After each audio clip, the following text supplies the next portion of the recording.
You're listening to Sox in the Basement, a production of the Broadcast Basement Limited, where every show is 30 minutes of good and comes from a basement bar on the south side of Chicago. Pull up a stool, pour a cold one, and join us right now for Sox in the Basement. Heard everywhere podcasts can be found, and always at soxinthebasement.com. Edward. Yes. I've made a major decision here on this show, and I just want to make sure that I convey it to you and all the listeners. I've made the decision now that I will only be referred to as Chris, Newts, DJ Newts, Lanooters, Rudy Tooty, Fresh and Fruity Lanuti, any variation on my name, but you just don't call me Lanuti because you don't know me like that. Whatever, Lanuti. That thing going on right now between Barstool and the Score. That's amazing. It's really the sports story this town needs. Otherwise, all we have are mincing Jerry Reinsdorf's words or everybody in full bore panic mode that Caleb Williams is really Mitch Trubisky, who was really Rex Grossman. Oh, that's crazy. Really, that's crazy. Anybody who's upset with a guy over his rookie performance, at least he didn't look bad like the other rookie did. Did he do something stupid like Levis did where he throws the backhand underhand thing out to the sideline where there's nobody standing there? Like, at least he looked like a guy who has some intelligence and IQ out there. The rest of it will come together. Calm down. It was his first game. I know. This episode of Sox in the Basement brought to you by Cork and Carry at the Park in the shadow of the ballpark at 33rd and Princeton. I'm going to be there on Sunday, pre-gaming with the boys. I think I'm actually bringing both of them. I originally got, I'm going to do something I didn't want to do, Ed. I originally got 2 free tickets because the little guy, I think it was they said it was perfect attendance, but I don't remember him not missing a day. I'm sure he missed a few. I think they just had extra Sox tickets to give out at the school. And they're like, just get rid of these things. And he ended up with a pair. So I'm using them finally, the Sunday game, because, I think he gets to run around the bases and stuff like that. So that's something to do. But my intention was not to spend any money on tickets for the rest of the year. And now Dominic's looking at me, the 16-year-old, and he's like, you're leaving me behind to go to a Sox game? I'm like, all right, you're coming. I'm just going to go to the window, though, and buy the cheapest ticket. That's how you buy tickets at this point. Don't buy them online and have to pay the Ticketmaster fees. Just walk up to the window. There's plenty of seats. The last time I went to a game, I walked up to the window and I said, I just want your cheapest seat. And the guy's like, $10. I'm like, all right. And that was it. You try to buy the cheapest seat online with all the fees and everything that runs through it, you're almost paying $20. Just walk to the window, be old school. In fact, I'm going to be so old school, I'm paying in cash. Not even using I'm just going to walk up. Wow. Not even going to pay interest on spending money on Jerry. I'm not even doing the credit card fee. I'm just dropping 10 crisp ones there. That way I can lay them out. Not one bill. I'm doing 10 crisp ones is what I'm going to do. Not going to pay in all pennies, just out of spite. But the only guy that gets hurt by that is the window guy. Like, that's the thing. I'm not mad at the people that work on the front lines for the team, right? Like, if you're not in charge of something down there, and you're just a guy in the ticket window, or you're the guy that calls up and says, hey, would you like to have season tickets? And people laugh at you and hang up the phone. I feel bad for you. All right? Like, I don't want to hurt those people. But I'm going to try to spend the minimum amount of money. So what I'm really going to do is pregame and get them fed at Cork and Carry at the Park at 33rd and Princeton because the food's great. The staff's friendly. They love it when you bring the family in. They love it when you bring the kids in before the game. Indoor, outdoor seating. It's always fun after the game as well. That's a day game. I feel like if I come out of that game with the boys and I head back over there, the 16-year-old's going to have to take me home.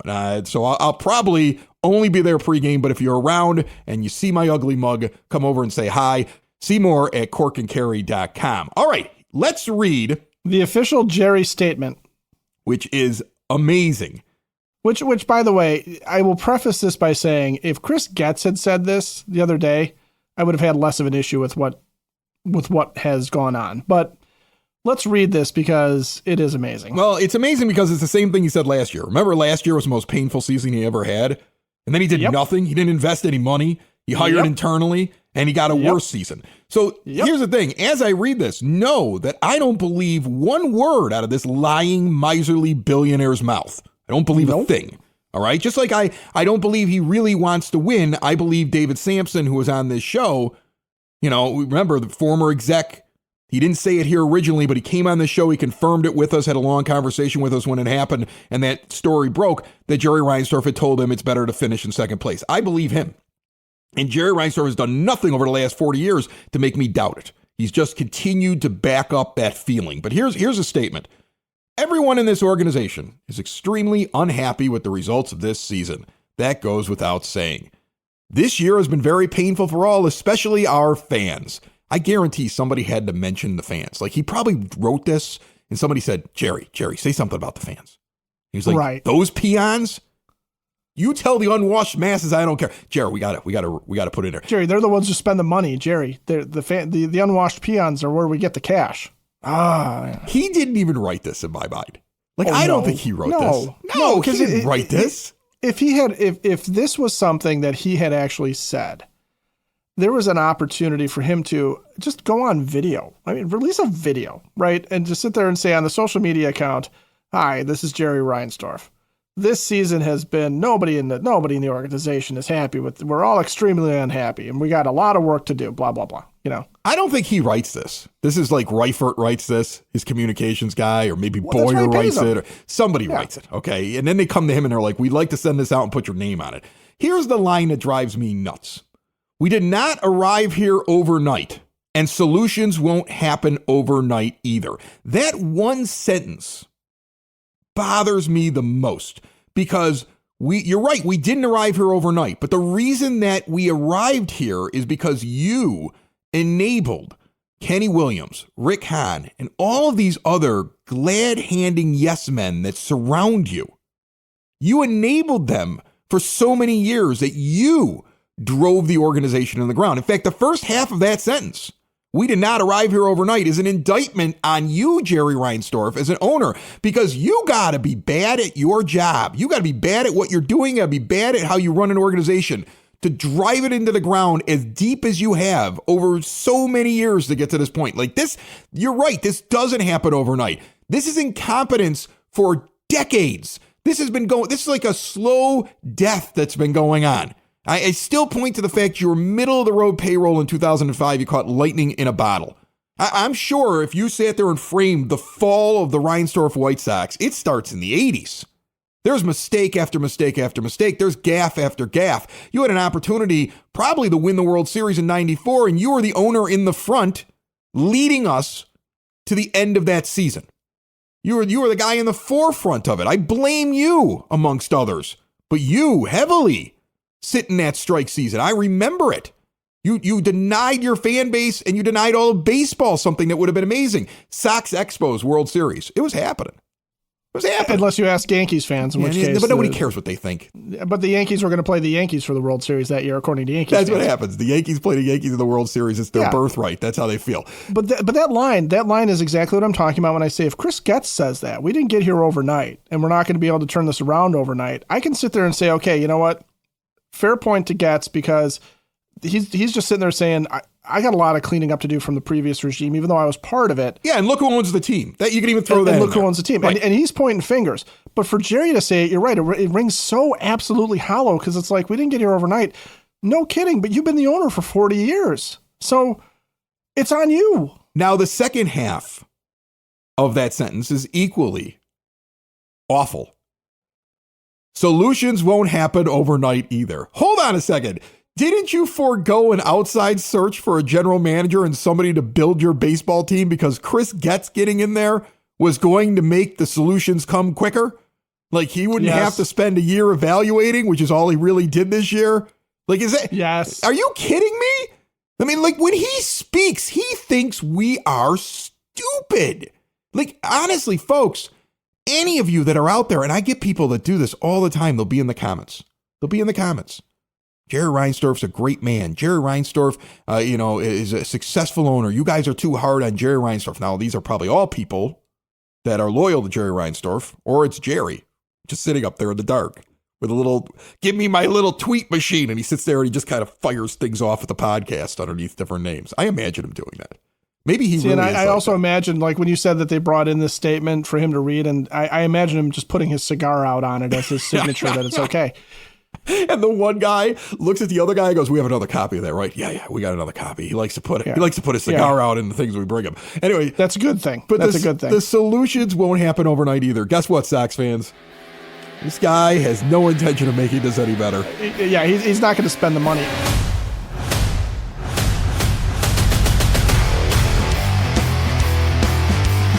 Sox in the Basement listeners, for exterior windows, doors, patio doors, and storm doors, look no further than Window and Door Superstore of Oak Forest. No high-pressure sales. They don't come to you. You go to them. Why? When a windows salesman shows up at your door, he's got like some crappy little dingy example that he wants to show you, and then it's hard to get him out of the house because he wants you to agree to the sale right then and there. You go to Window and Door Superstore of Oak Forest, everything's there, full-sized. Nothing's a picture in a sales book that you have to imagine. The owner's in showroom, there's one on site, they use all their own installers, they never farm out the work. 40 years in Oak Forest since 1985 with all major brands custom made, no stock items for a perfect fit. Window and Door Superstore of Oak Forest, a half block east of 159th and Ridgeland at 6280 159th Street, windowdooroakforest.com. I don't want to spend the whole show yelling about Jerry Reinsdorf. I know he doesn't care about me, so I really shouldn't care about him. But you can't ignore this. He's going to continue to do what he's been trying to do for 40 years, which is not spend like a major market franchise owner, not spend like a man of his wealth, and not prioritize putting a good product on the field, because there is one way to turn this around overnight. You know, spend money. Spend money.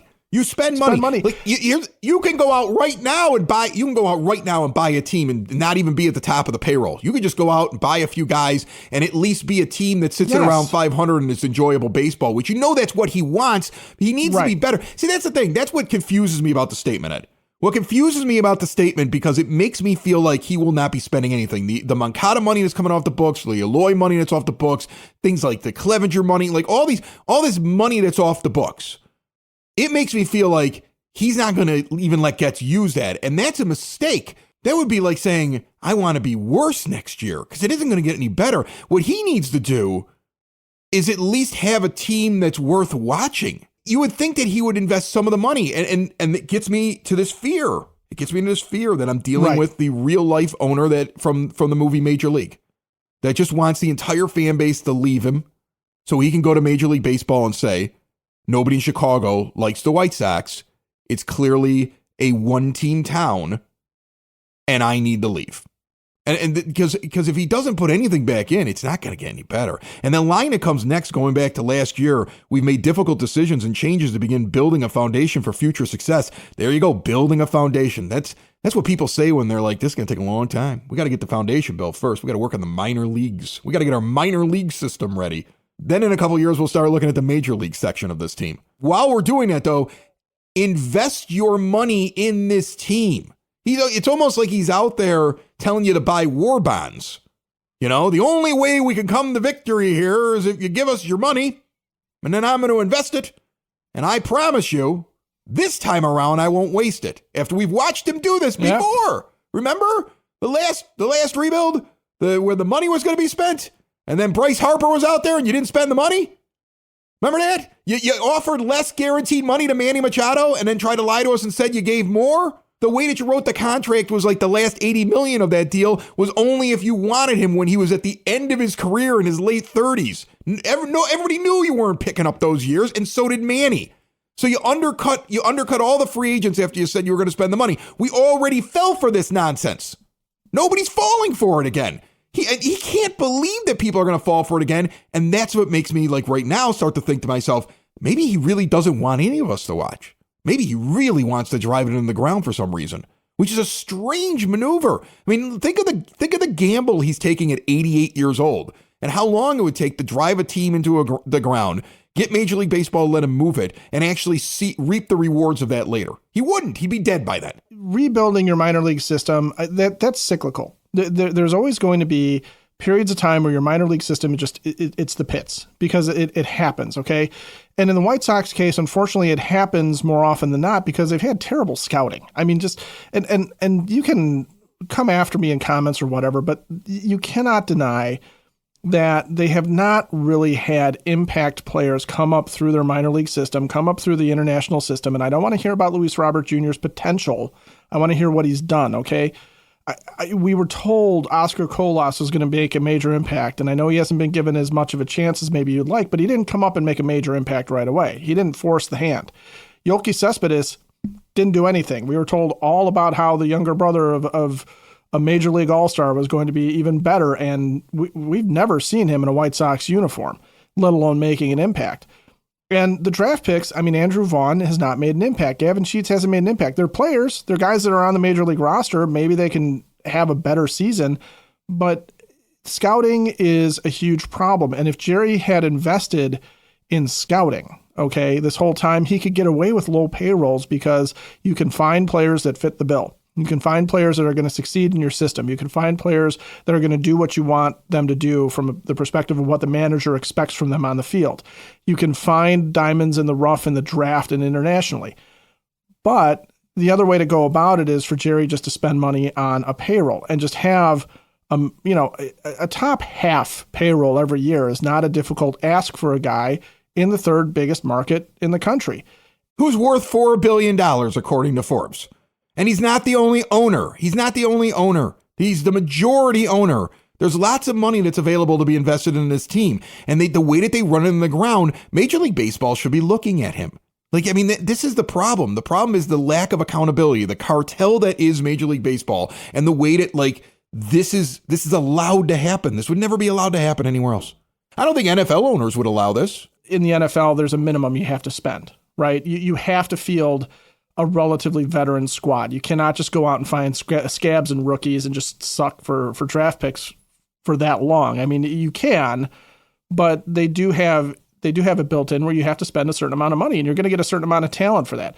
Major League Baseball doesn't have that. We don't have a salary cap and we don't have a floor. And as a result, that's why Major League Baseball has teams, and that's why, when the Players Association was going after the latest bargaining agreement, CBA, they wanted to make sure that this whole idea of teams that weren't going to pay players and teams that were going to tank year in and year out didn't exist. What I'm wondering if Major League Baseball has to look at is how much of the corporate entity that is the White Sox ownership group, how much is it built around maximizing the investment of all of these owners, maximizing the investment of all of these shareholders, and not putting enough of it back into the team? And is there something that they need to do? Because an individual owner, I think if Jerry, it's just Jerry, okay, and he's beholden to nobody else, there's maybe an easier path for him to sit there and say, fiddlesticks, I'll do this. Okay, I'm going to give Jerry a slight benefit of the doubt in this conversation. It's going to infuriate you and a bunch of other people. I'm already angry with you because I'm already angry with you because I can see where you're going. I'm already ticked off. I know you're already ticked off. I can see that you're ticked off at me. You're making an excuse for the billionaire, and there are no excuses for him because I would immediately, because you're going to say, well, he is beholden to the rest of his board, so he has to do certain things, and this is an easier way for him to meet the goals that he has to do for his board. He has to get them so much profit. So not being good, he's still bringing in, he's not spending money, but he's not losing as much money, and so he can withstand this, and it's okay.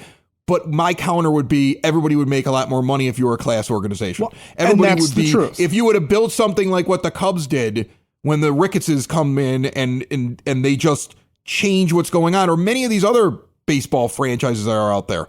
Okay. And you see teams that improve not only what's around their ballpark, but they improve their team. They improve the worth of their team. All those investors, I'm sure, are smiling ear to ear. So I don't get that. I don't get that argument. No, and to kill my own argument, it rings hollow because if you look at the Cubs and when they were owned by the Tribune Company, okay, there is a company that definitely has to be beholden, to the K1s that they're going to hand out at the end of the year.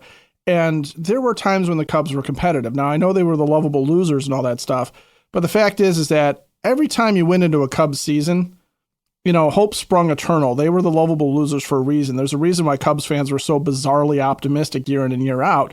And that had to do with more like what Jerry has said, finish second place, right? There was never this feeling of foreboding like we have right now and even going into this year that there's no way this team is going to be entertaining. There's no way this team is going to be, any good on the field. Nobody could predict historically bad because you can never predict historically bad, but we all knew that this was going to suck. And for Jerry to come out and sit there and say, this is something that didn't happen overnight. Well, yeah, we know, but you haven't been here overnight. You've been here 40 years, 40 plus years. Yeah. And this isn't going to take, overnight to fix it, but yes, it can. I agree. You cannot completely reshape your scouting department. You cannot bring up talent through the minor league system and the international system. and develop Right, it. you're not overnight. winning the division next year, but you can start being a better team. You can win the division next year. He could go out in free agency and spend enough money to put together a team that could compete for the division next year.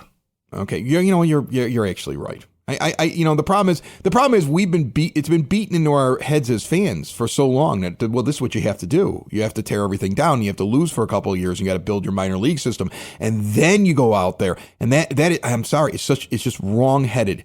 Okay, Major League Baseball teams can make major changes and can turn around their fortune fairly quickly. It just depends on whether or not the owner wants to invest in it. And you can then build your system, if you're good at your scouting, with picks that are later on in the draft instead of having one of the top 3 or 4 picks. And what's crazy about this one is they're going to pick 10th. Right. They're going to pick outside the top 10, right? Isn't that what they're doing? So, I mean, that's what the absurdity of this year is. Look, I want to know what he's going to say, but I hope when he says it, the beat reporters are not only allowed to ask questions, but they're hard on him.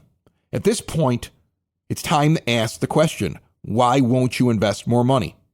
Couldn't you go out in the free agency and spend dollars to become a more competitive team? Why would you not go out and invest the money? Somebody should be sitting there saying, you are estimated to have this worth. Somebody needs to sit down and say, this is what the team could be spending based upon what your revenue was in the last time that you reported gate and all of the other things that you bring in. You own your own media company. You clearly would make more money if you spent money. Why do you still believe, after the last time that this failed, that you want to do the exact same thing and convince people that we should just be bad for a couple of years while we build from the ground up again? Because it didn't work the last time. So why should we even believe that that's the right thing to do? Like, somebody's got to jump on him and ask him the question.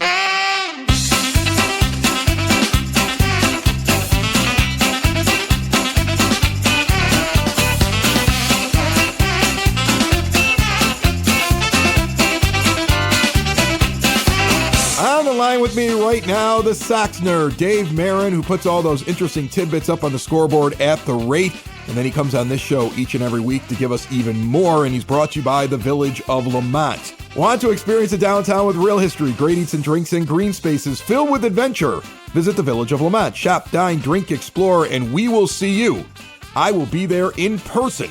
Pollyanna Oktoberfest at the Forge in Lamont next Saturday, the 21st. It kicks off at noon. Goes till 10 p.m. Live bands all day long. German food, German music, Sox in the basement. Gonna be an absolute blast. We will see you there. Get more details at lamontdowntown.com. Nerd, what do you got for me? Chris, where are we heading into the weekend? 114 losses? I got nothing, man. Nah, I'm just messing with you. Truth be told, I can't quit the Sox. So with that in mind, a few White Sox did-you-knows past and present. Did you know the White Sox once played a game in Dublin, Ireland? I bring this up on the eve of halfway to St. Patrick's Day at Guaranteed Rate Field. On October 24th, 1924, the White Sox defeated the New York Giants 8-4 at Dublin's Croke Park as part of their second World Tour. Only 20 fans were in attendance because the game conflicted with church services. Did you know Brian Ramos became the 685th player to homer for the White Sox with his first career blast on September 10th. Frank Shugart hit the White Sox first homer on April 29, 1901. I would venture old Frank, who was born 518 days after the end of the Civil War, gets more pub now than he did during his career. Did you know 2024 is just the second time the Sox have used 4 different DHs, DeLoach, Grossman, Pham, and Vargas, out of the leadoff spot? The only other time that happened was in 1978 with Bannister, Garr, Molinaro, and Moore. Speaking of leadoff DHs, did you know the Sox improved to 15-2 all-time when their leadoff DH had at least 2 RBIs in a game? That happened on September 8th when Zach DeLoach accomplished the feat in a 7-2 victory at Boston. The Sox have won 5 in a row under these circumstances since 2007.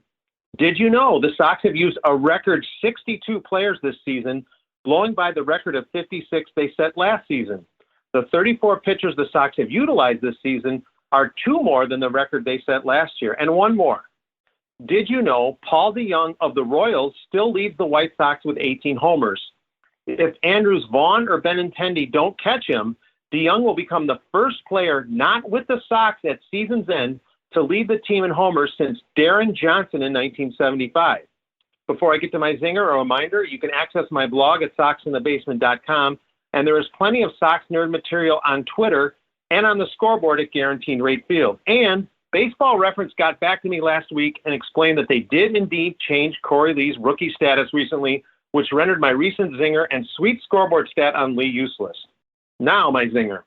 Last Sunday marked the first time since Game 3 of the 2021 playoffs that the Sox and Bears won on the same day. The Bears hero that day versus the Raiders was Damian Williams, while the Sox hero was, of course, Larry Garcia. That's it, Chris. Probably more than you wanted to know about Frank Shugart, Darren Johnson, the Bears, and Larry Garcia.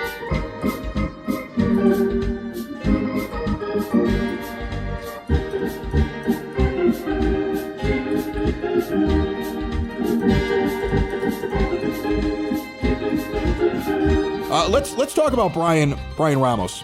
Yeah. Before we get out of here, because I saw this, people are kind of in a tizzy. I think it was suggested that he might get to work out in the outfield or something like that, and people were concerned about whether or not that's a good idea to take a guy who's a third baseman and stick him in the outfield. And ask Gavin Sheets and Andrew Vaughn about that. It's probably not. Probably is going to be a disaster. On the other hand, does that even matter? Like I don't believe in Miguel Vargas or Brian Ramos. I don't think either one of them are full-time Major League Baseball players. You're shuffling chairs on the deck of the Titanic with these guys. I don't think you have very many Major League Baseball players on this team. I don't think you have very many guys around that would be real contributors to a team that would have a winning record. That by the time you got to the level that you were a team that won more games than you lost, none of these guys would be on the team. The only real professional baseball players that you probably have on your team, and it's a stretch right now to even say Luis Robert Jr. because he has been so disappointing this year. You brought that up earlier in the show. He's a lot of potential, but what has he done? And I brought up his baseball card basically and said, okay, well, what has he done? I mean, he's a 268 lifetime hitter at this point with a 794 OPS. He's not over the 800 mark. And his OPS plus for his career is 118. I know, yeah, there were a lot of injuries and all that stuff, but when healthy and on the field, he's an above average player. He's not the superstar that was promised. He's not Mike Trout. Superstar year, which was in 2023, where he had an upper echelon season where he hits 264 with an 857 OPS and hits 38 home runs. That's a guy who then you could say, okay, he's one of the top 10 outfielders in baseball. That's what that season is. One of the top 10 outfielders in baseball, maybe one of the top 20 hitters. I think he came in 12th in the MVP voting in that season. But if you look at all of his other seasons and what he's done and what he's doing right now this year, I don't like this. Well, he's having a rough time and they're a terrible team. If you're great, be great all the time. Because great players across the spectrum of all sports don't just stop playing. Michael Jordan was a great player even when the Bulls were terrible. And I know the Michael Jordan thing, I just picked like the greatest basketball player ever, and that's kind of unfair, but I'm just trying to make the point. Great players are great no matter what. You don't have a lot of real baseball players on this team. You've got a guy in Benintendi who's a good baseball player, who's got a big chunk of your money. If your owner spent normal, you wouldn't be that concerned about the $15 million a year because you'd have several guys that were making that. Right. But he doesn't spend like normal. All right. Yeah, Robert Jr. is still a viable, above average Major League Baseball player at his worst. And sometimes he's really, really good. So he's a baseball player. Again, I don't see how you keep Sheets and Vaughn on your team. They're the same thing. They're both replacement level players. And I can't find any more Major League Baseball players on this team that I'm convinced of being like a real part of this. So I don't care where they move him. Put Corey Lee in center field for all I care, right? Put Brian Ramos behind the plate. Yeah, get crazy. I don't care what they all do, because what I really would love to see at the end of the year is just a bloodletting. Like, just start releasing guys. Start over. You got nothing there. And like you said, you can go out right now and not have the highest payroll in baseball. You can just have a reasonable payroll and you can put together a competitive team. Yeah. Yeah. You are the worst team in Major League history. Nobody has earned a job. No one. No matter what Chris Getz says. Do you hear him on the broadcast Friday night? Quote, we're not going to be working heavy in free agency. We've got guys on the field right now who just need to improve their game. A lot of young players who just need to make adjustments and be more productive. What a bunch of crap. No, you don't. You got a lot of guys who've been brought up and given opportunities. Miguel Vargas got 81 games with the Dodgers, and you're giving him everyday time now. God, I hope that's not true. Nobody on this team belongs on this team. I don't care. Like, I remember how angry I was with the idea of trading Robert Jr. or moving on from Crochet or any of this stuff. At this point, I don't care. I don't care what happens to any of you.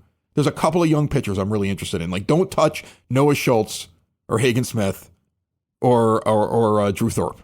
Just leave me those three guys, right? I think that would be silly. Those three guys in the campfire milkshake. Got it, Lanuti. Right? No, get rid of that too. Oh, okay. That thing is the most disgusting thing. That thing tastes like it's not even real milk. It's gonna come out that they're using chalk to cut cost. And how many people do you think have bitten into that cup? Oh, a lot of people have bitten that cup. They put that chocolate around the plastic. How many times do you think that somebody who's drunk bit through the cup and started chewing on plastic? It's gotta happen a lot. Well, right? Like biting into a plastic cup and chewing on the shards is more fun than watching what's on the field. Joe, what? You can't eat that. Why? There's plastic in there. You're chewing on the cup. That conversation's happened out there. 100%. At least more than once. Sox in the basement. Sox in the basement. Sox in the basement. Sox in the Basement. Heard everywhere podcasts can be found and always on soxinthebasement.com.